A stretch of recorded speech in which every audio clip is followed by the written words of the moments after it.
Truths are truths. Names that are legendary. StockLegends.com. Hello, good day traders. StockLegends.com with another explosive stock analysis. Today we're going to cover VRNI for July 23rd, 2012. Before we get into the technicals, please stop by StockLegends.com. This is our website. If you go to the alerts tab right here and click on this button, you'll be able to see our research report and also our charts, and our write-up will be all the information you need to know about the stock will be posted here, so be sure to stop by and check it out.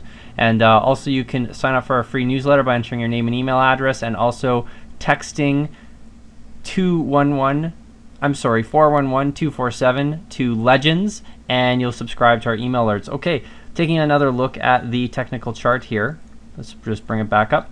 This is a 4-month chart. It goes back here for till the very beginning of April, and we've got a sideways channel.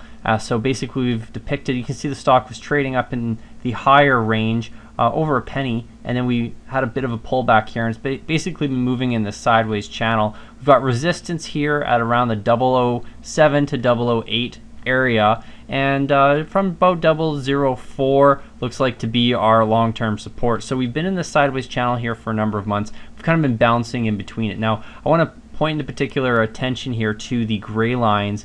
These are what we call Bollinger Bands. These measure volatility, and sometimes stocks tend to bounce around these Bollinger Bands. You can actually take a look, if we go back in the history here, you can see that when we touch the bottom band, it sort of rides along down it, and then once we lift away from it, it goes and touches the upper band. You can see we actually came back and tested the lower band here when the Bollinger Bands got really tight, and then we came down to the lower Bollinger Band, and then when we had a little bit of a lift, it went up to the top band, and just today actually we reconnected with the bottom of the Bollinger Band, which is also around our support area as well.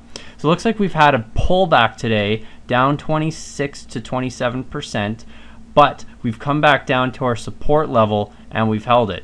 Now we've got two typical supports. We've got a long-term blue price support level. We've also got the Bollinger Band support that we've also bounced off of as well. Now we do have some resistance here currently at the 007 area to 008 area, and this is going to be our resistance. Now generally what happens as a rule of thumb is that when stocks are moving sideways and there's not a lot of action going on, they need volume to come in to start to take the stock back off. And generally volume precedes price, and what we've seen here is a lot of interest come into the stock here today. We had I believe record volume, 27.2 million shares traded just today alone. So we're expecting something similar tomorrow. We're expecting a lot of volume and a lot of activity going on, but we think that the stock's come off of its low at the 004, closed up at 0049, and it looks like it's getting ready to make some sort of an upward move, whether it comes back up to test the resistance, whether it breaks out and starts to have a run. We need to break out of the channel. That's a possibility as well, to come in the next few days or weeks. At this particular point in time, anything could happen, but it looks like we were at a low risk entry point, taking an entry point at the support, or now that we've lifted off the support, we can see the support's confirmed, and we also see our tricks is giving us an upward trending direction. So you can see it's pointing up, giving us a positive trend here. You can see it's sort of been rising in the sideways and then falling in the downward moves, and then it kind of comes up on the upward swing, and then it comes down again on the downswing, and now it's going up on this particular upswing. You can see the lows are basically higher and the highs are generally higher or sitting around the top of the resistance here. So thanks very much for watching. Be sure to stop by StockLegends.com and sign up for our email newsletter, and happy trading.